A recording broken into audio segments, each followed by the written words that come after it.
खड़ा होकर गोली मार तो फिर क्या करोगे, इसलिए दिखाया।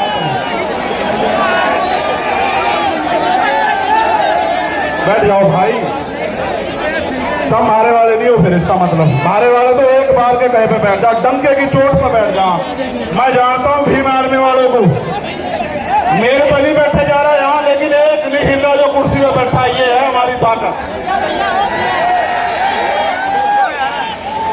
देखो जो नेता मंच पे बैठे हैं वो बहुत सम्मानित है, इसमें कोई दो राय नहीं, लेकिन जो यहाँ सामने बैठे हैं उनका कोई तोड़ नहीं है। मैं आज भाई बात सुनो, नारे नूरे मत लगाओ, बहुत हो गए, ये बात सुन लो, जैसे तुम बोलोगे मेरी बात पर ध्यान हट, तुम चाहो ध्यान हट जा मेरी बात पर, बताओ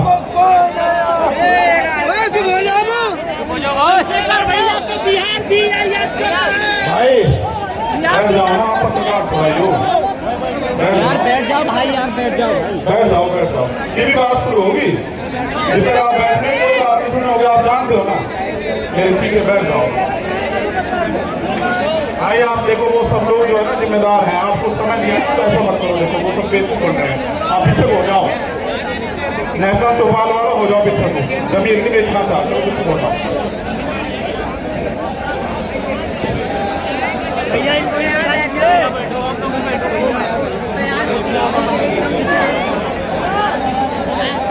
सबसे पहले मैं अपनी बात को रखने से पहले, दो लोग हैं जो बहुत जरूरी थे मगर बोल नहीं पाए, 3 लोग, एक छोटे भाई लोकेंद्र गुर्जर जो मध्य प्रदेश से हैं, जिन पर अभी 10 लाख रुपए का जुर्माना लगा दिया, ये मेरा छोटा भाई खड़ा है, इसकी तरफ आप देख लो। ऐसे बहादुर भाइयों का हौसला बढ़ाना है। दूसरा, ये मुझे अभी कह रहा था भाई, हमारे आगे के अनुशासन है, राष्ट्रपति बोल चुके, उनके बाद मेरे बात फिर वो बनता नहीं है। इसकी दिल की बात ये है कि जब सरकार प्रोफेशनल लाइसेंस नहीं दे रही है तो हम अपने मध्य प्रदेश के गुर्जर समाज के लोग 1000 लाइसेंस जो है ना भाई की सुरक्षा के लिए यहाँ जमा कराना चाहते हैं। मैं इस पूरे समाज का धन्यवाद करता हूँ। एक भाई हैं बिलाल सहारनपुरी, जिनके गाने बहुत मशहूर हैं, वो भी नहीं बोल पाए, मैं उनका भी धन्यवाद करता हूँ। एक हमारे राष्ट्रीय सचिव हैं चौधरी अमर सिंह पटेल जी, वो भी नहीं बोल पाए, महाराज सोहरतगढ़ वाले, उनका भी मैं धन्यवाद करता हूँ। उसके बाद इस मंच पर उपस्थित हमारे राष्ट्रीय कोर कमेटी के मेंबर भाई कमल जी, भाई अमित कसाना जी, चौधरी महेंद्र सिंह जी, गुलजार जी, रविंद्र कुमार फाटी जी, सतपाल चौधरी जी, भाई महेश सहवाल जी, भाई हिमांशु वाल्मीकि जी, हमारे राष्ट्रीय अध्यक्ष भीम आर्मी भाई विनोद सिंह जी, हमारे नेता भाई वीरेंद्र कुमार श्री जी, भाई सुनील कुमार चित्तौड़ जी जो उत्तर प्रदेश के अध्यक्ष भी हैं, और बहुत सारे मुझे यहाँ दिख नहीं रहे, नाम लेते रहे तो दिख नहीं रहे हैं, निजाम चौधरी जी, महर सिंह जी, राजीव सैफी जी, संजय हरीश जी, राजगोपाल जी,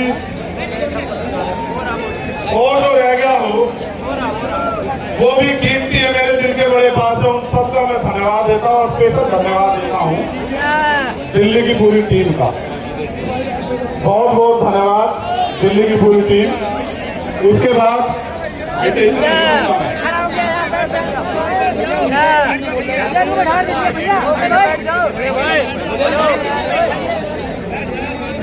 तो मौसम भी आपके साथ है, मैं वादा करके कह रहा अगले 10 मिनट में और ठंडा होगा, याद रखो मेरी बात को।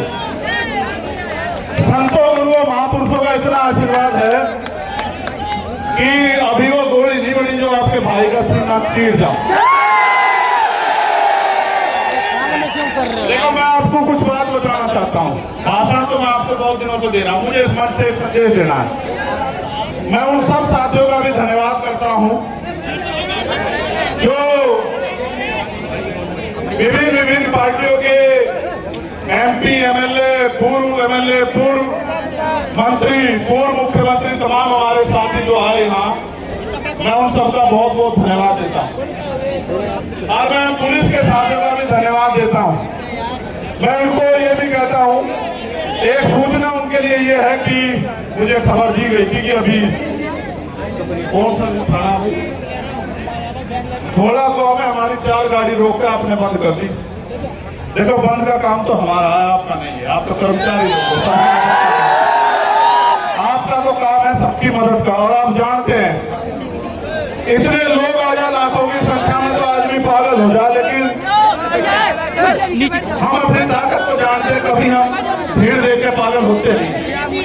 वरना हम ये भी जानते हैं कि अपनी सारी मांग आज ही मनवा देंगे हम संसद की तरफ को चल के, सारी की सारी आज ही मनवा के जाएंगे। और इसलिए मनवा के जाएंगे क्योंकि मैं अपनी बात को रखते हुए बताऊंगा कि लोकतंत्र है। प्रधानमंत्री टैक्स देते ना हो देते हो, हमारे किसान, कामगार, दलित, पिछड़े, आदिवासी, जैन, सिख, बौद्ध, पारसी, ईसाई, मुसलमान, तमाम लोग टैक्स दे दे के इस देश को चला है। इसलिए देश के संसाधनों में हमारा अधिकार ज्यादा बैठता है और हम इस देश में मांगने के लिए पैदा नहीं हुए। इस बात को आप लोग याद रखें। मैंने उस दिन भी अपील की। मैं आपको एक बात बस शुरू करूंगा अपनी बात। आप जानते हो, जब मैं पहली बार जेल गया 8 जून 2017 को, भाई बैठ जाओ, देखो तुम खराब कर रहे हो, लौट जाओ लौट जाओ लौट जाओ, मगर खड़े ना हो। भाई झंडा फेंक बैठ जाओ, ऐसा ना करो, ऐसा ना करो, मजाक बढ़ेंगे मेरी अगर सब मेरी बात नहीं सुनेंगे। मेरी मजाक बनाना है हो, फिर बहुत बढ़िया। ये वाले तो नहीं काम के लिए, ये तो नहीं मान रहे। भाई राजेंद्र यादव जी, तो जब मैं पहली बार जेल गया, आपको पता है कि मैं जब भी जेल गया मैं अपनी व्यक्तिगत लड़ाई में कभी नहीं गया। आप इस बात को जानते हैं, मेरा समाज इस बात को जानता है। अगर मैं झूठ कह रहा हूं तो समाज हाथ उठा के बतावे कि मैं गलत कह रहा हूं। जब मैं पहली बार जेल गया और जाने से पहले जब पूरी सरकार मेरे पीछे पड़ी हुई थी और ये कहा जा रहा था, कोई है नहीं आ रहा है, डीजीपी का ये बयान आ रहा है, लॉ एंड ऑर्डर का, बोलो आता है मुझे, कह रहे सरेंडर नहीं कर देंगे चंद्रशेखर को।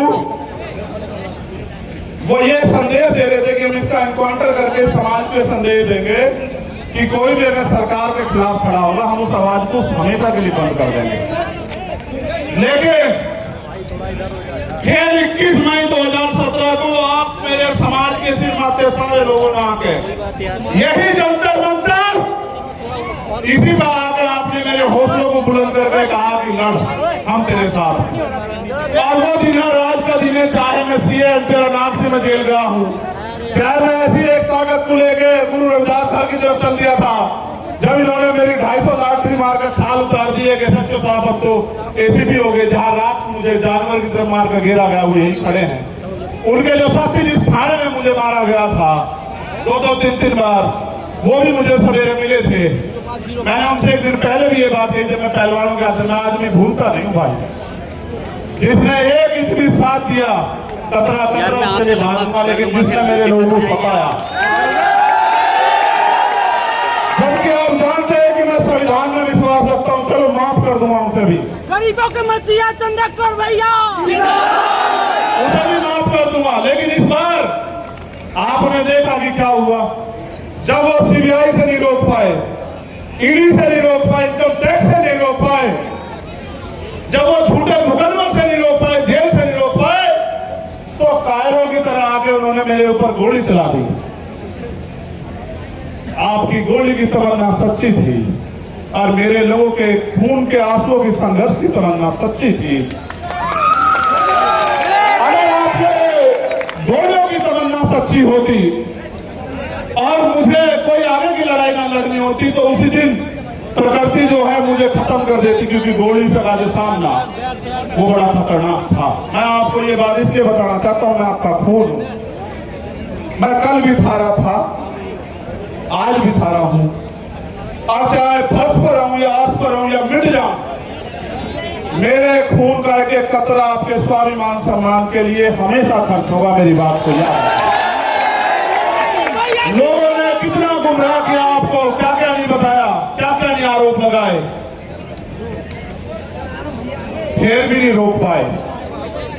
क्योंकि जब एक गरीब का बेटा खड़ा होता है तो बहुत लोगों को तकलीफ होती है। लोगों को लगता है कि ये देश अमीरों का है और अमीर इस देश में राज करेंगे, और गरीब जो है वो खून के आंसू रोगा। मैं आपको ये कहना चाहता हूं कि वो दिन दूर नहीं, गरीब इस देश में खून के आंसू रोने का नहीं, और गरीब इस देश में राज करेगा, ये बात लेके हम लोग सड़कों पे निकलते हैं, और हम तो हर दिन को आखिरी दिन मानते हैं। बात मेरी उसकी नहीं थी। जब मैं ज्ञापन पढ़ूंगा आपको पता लग जाएगा कि मैं अपनी लड़ाई लड़ने के लिए आया, या मैं अपनी सुरक्षा की मांग करने आया, या मैं सीबीआई जांच की मांग करने आया। मैं आपको बता दूंगा, मैंने समाज को इसलिए बुलाया अपने नाम से क्योंकि मैं जानता हूं कि चाहे आप पे एक रोटी कम हो, चाहे आपको पानी ना मिले, चाहे गर्मी आपको कितनी परेशान कर रही हो, लेकिन आप मेरी बात के साथ खड़े रहोगे। और दिल्ली में आज आपने इतिहास लिखकर दोबारा दिखा दिया मेरे लोगों, मुझे गर्व है आपको।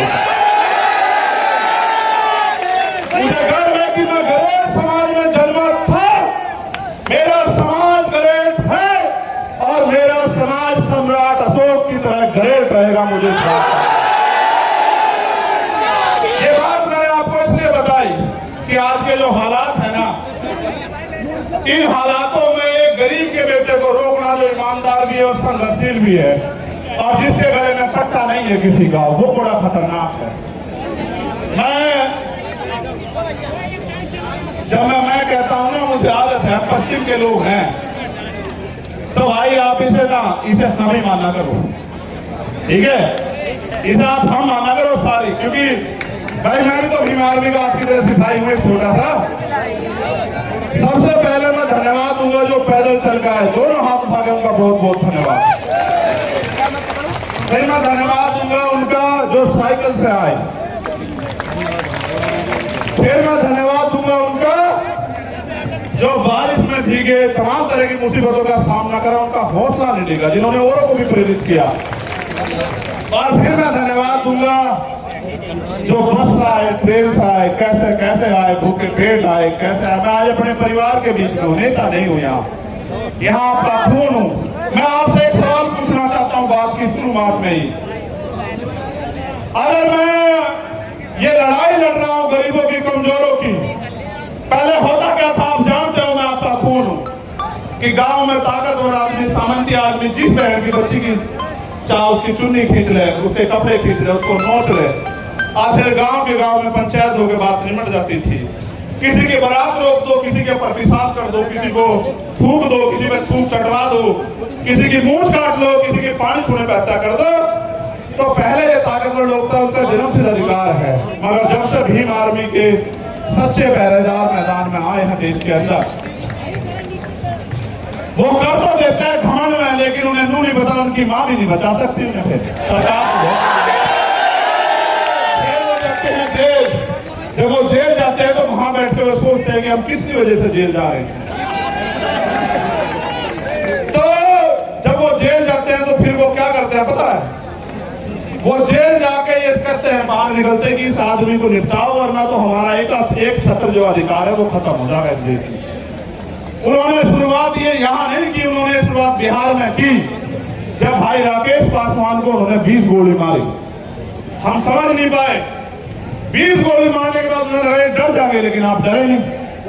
फिर उन्होंने विदिशा में हमारे जिला अध्यक्ष भाई चरण सिंह की हत्या करी, फिर भी नहीं हम डरे। हम आंदोलन में आए, हमारी जान चली गई, तब भी नहीं डरे। फिर उन्हें लगा कि भाई जड़ ही काटो, टहने भी मजबूत हैं, जड़ भी मजबूत है, पत्ते भी मजबूत है, भाई जड़ ही काटो। तो बाबा साहब बड़े रुकने के लिए, तो जड़ काटने का वो क्या था कि चंद्रशेखर आजाद को निपटा दो। देखो वो तो बच्चे हैं जिन्होंने ये किया है, सच बात बता रहा हूं, बच्चे, लेकिन उनके हाथ पीछे जो है ना, उनकी जिन्होंने उनके हाथ में हथियार दिए वो बच्चे नहीं है। हम सीबीआई जांच की मांग इसलिए कर रहे थे कि बहुत सारे लोगों ने मजाक उड़ाया कि अपने आप सिक्योरिटी लेने को हमला कर दिया है। जिसकी रक्षा इतना बड़ा समाज करता हो, जिसकी रक्षा जो है सम्राट वीर भोज के वंशज करते हो, जिसकी रक्षा छोटू राम के वंशज करते हो, जिसकी रक्षा गुरु गोविंद सिंह जी के बच्चे करते हो, जिसकी रक्षा सतगुरु रविदास जी महाराज के बच्चे करते हो, जिसकी रक्षा भगवान वाल्मीकि महाराज के बच्चे करते हो, उनको लगा कि वो उसको मिटा देंगे। ये किसान कमेरों की आवाज है, ये मिट्टी का भले ही हो लेकिन इसके लोगों ने इसे बड़ा ताकतवर बनाया। ये एमपी एमएलए भले ही ना हो लेकिन ये अच्छी अच्छी सरकारों का गला पकड़ने का दम रखता है, ये बात सब लोग जानते हैं। सम्मानित साथियों, आज इस पावन अवसर पे क्योंकि भीम आर्मी का स्थापना दिवस भी है, 8 साल पहले आज ही के दिन हमारे माननीय राष्ट्रीय अध्यक्ष और तमाम हमारे सिपाहियों ने यह ऐलान किया था कि भीम आर्मी भारत एकता मिशन के नाम के संगठन के जरिए हम इस देश में मनुवाद ब्राह्मणवाद की जड़ें काट देंगे। जो कारवा एक छप्पर से चला, आज वो कारवा सैलाब के रूप में दिल्ली की सड़कों पे है। प्राइमरी स्कूल के मास्टर के इस बेटे ने कभी सोचा नहीं था कि अगर ईमानदारी से काम करने वाले को इतना प्यार मिलता है तो फिर लोग ईमानदारी से क्यों नहीं काम करते।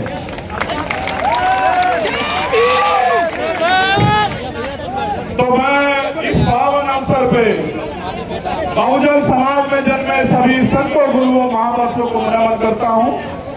भगवान बुद्ध